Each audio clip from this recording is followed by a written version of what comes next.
Hello dear students, how are you? I hope you are fine. Welcome to my channel Law Scholars and Legal Issues. I am Advocate Vanita. I am presenting here again with another important topic that is relating to Evidence Act. Evidence Act के last classes में facts और court के बारे में हम discuss कर चुके थे. आज का जो हमारा कंसेप्ट है वो है फैक्ट एंड इशू पे कि फैक्ट एंड इशू क्या होता है. फैक्ट हमने देख लिया कि किसी भी प्रकार की कोई भी वस्तु जो है वो फैक्ट हो सकती है. तो फैक्ट एंड इशू की बात आता है कि मान लीजिए, सपोज कीजिए कि ए मर्डर्स बी, ए ने बी का मर्डर किया. ये क्या है, यहाँ पे एक इश्यू है. इसमें हमें ये देखना है कि वाकई में ए ने बी का मर्डर किया या नहीं किया. ए इज मर्डर्ड, ए का मर्डर हो गया. ये क्या है, फैक्ट है. ए ने बी का मर्डर किया, वेदर ए ने बी का मर्डर किया, ये क्या हो जाएगा, फैक्ट एंड इश्यू हो जाएगा. यानी कि जो चीज अब इश्यू में है, मुद्दे में है, विवादों में है, जिसके ऊपर हमें एक सॉल्यूशन निकालना है, एक जजमेंट लेके आना है, उस चीज को हम कहते हैं fact and issue. The expression fact and issue means and includes, ये टर्म है मीन्स कि फैक्ट एंड इशू का क्या मतलब और इसमें क्या क्या चीजें शामिल है, वो सारी चीजें दी गई है. एनी फैक्ट, कोई भी फैक्ट हो सकता है. कौन से वाला फैक्ट, जो हम ऊपर वाले क्लास में लास्ट क्लास में डिस्कस कर सके थे. जैसे कि एक आदमी ने किसी को देखा, कुछ सर्टन वर्ड्स हैं, कुछ इंटेंशंस वगैरह, कुछ भी फैक्ट हो सकता है. एनी फैक्ट फ्रॉम विच, जिससे कि आइदर बाय इटसेल्फ और it's connection with other fact, या तो इसका खुद ही किसी दूसरे फैक्ट से कनेक्शन बन जाएगा. द एग्जिस्टेंस, की क्या एक्चुअल में वो फैक्ट है या नहीं है. नॉन एग्जिस्टेंस, कि किसी चीज की आप या तो कह रहे हो कि ये काम हुआ है या नहीं हुआ, उसका क्या नेचर होगा, क्या आपका राइट एक्सटेंड हो रहा है, कहाँ तक आपका राइट जा रहा है, कहाँ तक आपकी जिम्मेवारी जा रही है, और डिजेबिलिटी और आपकी अयोग्यताएं जा रही है. किस चीज को आप असर्ट कर रहे हो, कौन सी ऐसी चीज है जिसको आप स्वीकार करते हो या डिनाई करते हो किसी सूट या प्रोसीडिंग में. कहने का मतलब है कि फैक्ट एंड इशू वो चीज होती है जिसके अंदर एक फैक्ट से किसी दूसरे का ऐसा कनेक्शन जुड़ रहा है जिससे किसी चीज के होने या न होने, उस चीज की प्रकृति क्या है, कहाँ तक राइट एक्सटेंड हो रहा है, वो सारी की सारी चीजें जो है उसमें डिसाइड की जाती है. उसे कहते हैं फैक्ट एंड इशू. अगर हम एग्जाम्पल के तौर पर समझें तो फैक्ट एंड इशू क्या है, एक्चुअल में फैक्ट एंड इशू हम किसे कहेंगे. नॉर्मली हमने क्या क्या एक देखा था लास्ट क्लास में, मैंने आपको एक ऐसे करके डायग्राम बना के दिखाया था. ऐसे करके कुछ डायग्राम था. इस आदमी की डेथ हो चुकी थी और ये आदमी जो है अब मर चुका है. ठीक है, ये आदमी मर चुका है. इस आदमी का नाम है ए इज डाइड, ए मर चुका है. वेदर ही किल्ड, क्या उसे मारा गया. वेदर ए किल्ड हिम, ए ने उसे मारा.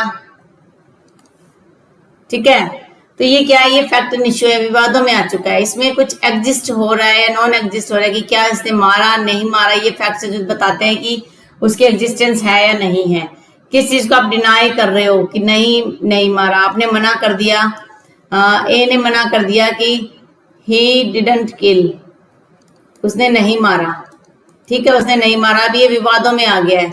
ए डिनाई कर रहा है लेकिन सामने वाली पार्टी कह रही है कि ए हैज किल्ड, ए ने ही मारा है. तो ये क्या है, एक विवाद बन गया जिस पर अभी फैसला लेना जरूरी है. फैसला बाकी है, वो क्या हो जाएगा, फैक्ट एंड इशू हो जाएगा. किसी भी सूट में हो सकता है, प्रोसीडिंग में हो सकता है. प्रोसीडिंग के अंदर क्रिमिनल सिविल किसी प्रकार की हो सकती है. एक्सप्लेनेशन कहता है one ever under the provisions of law के प्रोविजंस के हिसाब से, for the time being in force, जो उस टाइम पे फोर्स में था, सीपीसी का अगर कोई लॉ लागू था या क्रिमिनल का. Any court record an issue, कोई भी कोर्ट जो है इशू ऑफ फैक्ट को रिकॉर्ड करेगी. इशू ऑफ फैक्ट को रिकॉर्ड करेगी. क्या यहाँ पर इशू बन रहा है, the fact to be asserted, या तो उस चीज को आपने एक्सेप्ट किया है या उस चीज को आप डिनाई कर रहे हो. अगर दोनों पार्टी है, जैसे प्रोसिक्यूशन है और डिफेंस है, दोनों जिस चीज को एक्सेप्ट कर लेंगे तो फिर वो इशू ही नहीं रहेगा. इशू तो तब अराइज होगा कि प्रोसिक्यूशन तो कहता है कि ए ने किल्ड किया है और डिफेंस कहता है ए ने किल नहीं किया है. तो उस मामले में जब किसी फैक्ट से रिलेटेड कोई इशू अराइज होता है तो उसे कहते हैं फैक्ट एंड इशू. इलस्ट्रेशन देखिए, ए जो है एक्यूज है of the murder of B, यहाँ पर ए को आरोपी बनाया गया कि उसने बी का मर्डर किया. तो ये फॉलोइंग फैक्ट्स एंड इशू है. सबसे पहले तो हमें ये देखना पड़ेगा क्या ए ने बी की डेथ की कॉज बना उसका, क्या ए की इंटेंशन थी, क्या ए ने पहले ग्रेव एंड सडन प्रोवोकेशन हुआ था कि बी ने उसको उकसाया था? That A at the time of doing the act which caused बीज डेथ, कि ए ने जब वो एक्ट किया जिसके कारण डेथ हुई, was by reason of unsound, क्या वो अनसाउंडनेस ऑफ माइंड तो नहीं था, पागल तो नहीं था, या incapable of knowing the nature, या वो इस चीज को जानता ही नहीं था कि किस प्रकार से जो है इसकी एक्टिविटी बन जाएगी, उसे ये पता ही नहीं था कि अगर उसने नाइफ से वार किया तो क्या होगा। If the fact is such that by itself और in connection with other facts, जहां कोई भी फैक्ट अपने आप में, जैसे A is accused of the murder, अपने आप में, या कनेक्शन बन रहा है इन दूसरे फैक्ट से, इसका कनेक्शन बन रहा है कि अगर ये फैक्ट साबित होंगे तो ये फैक्ट साबित होगा। With other fact is a crucial, काफी नाजुक है, यानी कि जहां पर उसका इश्यू डिसाइड करना मुश्किल है। To the question of right और लायबिलिटी इसमें शो नहीं हो पा रही है। That there are two things to a fact and issue, तो दो चीजें फैक्ट एंड इश्यू में होगी। कौन कौन सी चीजें होंगी फैक्ट एंड इश्यू में? आप दो चीजें क्या मानोगे?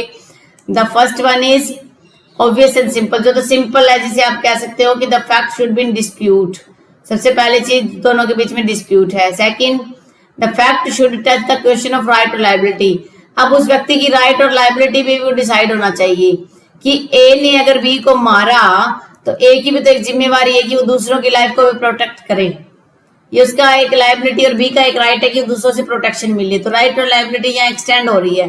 The extend to which rights and liability depend upon the ingredients of the offence, extend का मतलब कितनी लायबिलिटी बनती थी उसकी, कितने आप कह सकते हो कि ए की कितनी जवाबदेही थी। अगर मान लीजिए ए को ये बी मारना चाहता है तो क्या वो अपने बचाव में उसको मार सकता है? वो मार सकता है सेल्फ डिफेंस में, वो एक अलग चीज है। तो वो देखा जाएगा कि कितनी लायबिलिटी उसकी राइज हो रही थी वहां पर, क्या उसे मारने का हक था या नहीं था। डिपेंड्स अपन द इंग्रेडिएंट्स, हर एक ऑफेंस के कुछ इंग्रेडिएंट्स होते हैं, कुछ फैक्ट्स होते हैं, उसके ऊपर डिपेंड करेगा। और सिविल हो गया, कोई सिविल मामला है जिसमें आपने कोई सिविल एक्टिविटी कर दी है, जैसे टोर्ट का मैटर है। For which proceedings are initiated, जिसके लिए प्रोसीडिंग है, जो सुनवाई जो है शुरू हो गई है। Facts in issue will depends upon the provisions of the substantive law, fact in issue पूरी तरह से आपके सब्सटेंटिव लॉ पे डिपेंड करता है कि आपका सब्सटेंटिव लॉ क्या कहता है। अगर हम आईपीसी के प्रोविजन डाल रहे हैं तो आईपीसी में देखा जाएगा कि अगर हम मर्डर के चार्ज लगा रहे 302 के अंदर क्या क्या उसके इंग्रेडिएंट्स बन रहे थे, क्या क्या उसके अंदर इंग्रेडिएंट्स चाहिए थे। यानी कि जब भी कोई मर्डर की आप डेफिनेशन होगी उसमें होता है इंटेंशन है, नॉलेज है, उसे पता था सारी चीजों का, तो ये उसके इंग्रेडिएंट्स है। अगर वो सारे फैक्ट्स जो प्रूव हो जाते हैं उस चीज में होते हैं, उस एक्ट में, तो आप ये मानोगे कि वो क्या है, फैक्ट इन इश्यू बन जाएगा। एग्जाम्पल के तौर पर अगर आप मान लीजिए action is for the tort of negligence, अगर आप मान लीजिए नेग्लिजेंस का कोई काम कर रहे हो, आपने एक्ट कर दिया, such of the ingredients of liability for negligence which are in dispute, तो आपने क्या जिम्मेवारी आपकी बनती थी, क्या आप उसको नेग्लिजेंट कर रहे थे, कर सकते थे, वो डिस्प्यूट में है। Shall be the fact in issue, वो क्या बन जाएगा, फैक्ट इन इश्यू बन जाएगा।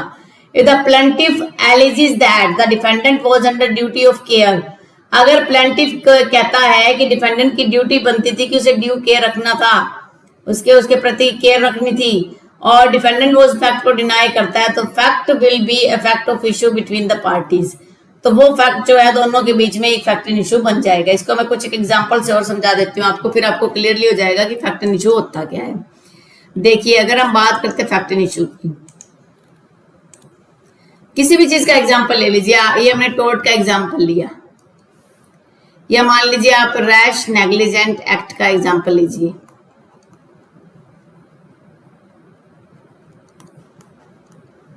ठीक है, एक ड्राइवर है, उसके पास बस है, वो बस को जो है लेके जा रहा है, ठीक है, उसका एक्सीडेंट हो जाता है बी के बाइक से। यहां वो लापरवाही नहीं कर रहा था, उसकी ड्यूटी बनती है टू केयर, केयर की ड्यूटी बनती है, नेग्लिजेंट एक्ट ना हो, नेग्लिजेंट ना हो। इसने क्या कर दिया, एक्सीडेंट कर दिया, और एक लड़की थी यहां पर, ऐसे उसकी क्या होगी, डेथ हो गई। इस पर अब केस बना 304A का नेग्लिजेंस के रिगार्डिंग। तो कोर्ट में सबसे पहले ये प्रोसिक्यूशन कहता है जी नो नेग्लिजेंस हुआ था, नेग्लिजेंस था, ठीक है। ए की तरफ से जो केस आया, प्रोसिक्यूशन कहता है, और ए का जो डिफेंस है वो कहता है जी नो नेग्लिजेंट एक्ट। अब प्रोसिक्यूशन कह रहा है नेग्लिजेंस था, अब ये कहता है नो, तो अब ये सबसे पहले इशू राइज हो जाएगा whether a act in negligence, क्या उसने नेग्लिजेंस किया था, सबसे पहले क्वेश्चन राइज होगा। तो उसके लिए क्या करोगे आप, एविडेंसेस दे दोगे, अलग अलग सबूत दे दोगे, ठीक है। फिर अगर हम एक मर्डर का एग्जांपल लेते हैं, ए क्वेश्चन अराइज हुआ कि ए ने मर्डर किया, प्रोसिक्यूशन कहता है मर्डर किया, डिफेंस कहता है नो। ये क्वेश्चन अराइज होगा, जब इस मर्डर को आप साबित करो, सबसे पहले आपको साबित करना पड़ेगा क्या उसकी इंटेंशन थी, सबसे पहले क्या उसने मर्डर किया। सबसे पहले आप ये वहां पे निकालोगे कि क्या उसने मर्डर किया था, अगर मर्डर किया है तो फिर देखा जाएगा क्या उसकी इंटेंशन थी, वो देखा जाएगा। फिर हम देखेंगे कि क्या ग्रेव एंड सडन प्रोवोकेशन था, ग्रेव एंड सडन प्रोवोकेशन की, हो सकता है सामने वाले व्यक्ति ने उसे उकसा दिया हो, गाली गलौज की हो, ठीक है। तो उस मामले में भी आप क्या करोगे, देखोगे उस फैक्ट को, क्या जो ए है वो अनसाउंड तो नहीं है, क्या वो 7 साल से कम का तो नहीं है, क्योंकि वो जो डिफेंस मिलता है उसे आईपीसी में। तो ये कुछ फैक्ट्स देखे जाएंगे, सारी चीजें देखी जाएगी, उसके बाद वो फैक्ट एंड इशू को डिसाइड किया जाएगा। ये फैक्ट एंड इशू बन गया, एक फैक्ट है, ठीक है, ये एक फैक्ट है। कौन सा फैक्ट है, ए इज मर्डर्ड, ये एक फैक्ट है आपका। या सबसे पहले आप एग्जांपल लीजिए, ए इज किल्ड, ए मारा गया। वेदर, सबसे पहले ये देखा जाएगा वेदर ए इज मर्डर्ड, क्या उसका मर्डर हुआ था। अगर दोनों पार्टी कहते हैं जी मर्डर हुआ था, प्रोसिक्यूशन भी कहता है, डिफेंस भी कहता है, तो ये क्या है, ये सिर्फ एक फैक्ट है, इशू नहीं है। फिर whether A murdered B, whether B murdered A, कुछ भी आप ले लीजिए, मर्डर ए, बी ने ए का मर्डर किया है, प्रोसिक्यूशन कहता है यस, डिफेंस कहता है नो, तो ये क्या होगा, इस फैक्ट को अब क्या बना दिया गया, इशू बना दिया गया। इसी तरीके से आप कोई और एग्जांपल ले सकते हो, जैसे क्रूरल्टी का रिलेटेड आप देख लीजिए, 498A क्रूरल्टी का मैटर है। क्वेश्चन अराइज होगा whether husband act of had done act of cruelty, क्या हस्बैंड ने क्रूरल्टी की, सबसे पहला ये फैक्ट देखा जाएगा। क्वेश्चन आ जाता है, मान लीजिए प्रोसिक्यूशन कहता है की है और डिफेंस कहता है नो, ठीक है। फिर क्वेश्चन आएगा क्या मैरिज के ये जो क्रूरल्टी ये सोन बिफोर, नहीं, जो मैरिज के 7 years ऑफ मैरिज हो चुका है, 7 years ऑफ मैरिज, प्रोसिक्यूशन कहेगा जी नहीं अभी तो 7 साल हुए नहीं, 7 साल का पहले का टाइम है, डिफेंस कहता है जी 7 साल हो चुके हैं। जहां पर दोनों के बीच में यस और नो का टेंशन रहेगा, वहां पर क्या होगा, वो क्या बन जाएगा, वो फैक्ट बन जाएगा इशू, फैक्ट एंड इशू।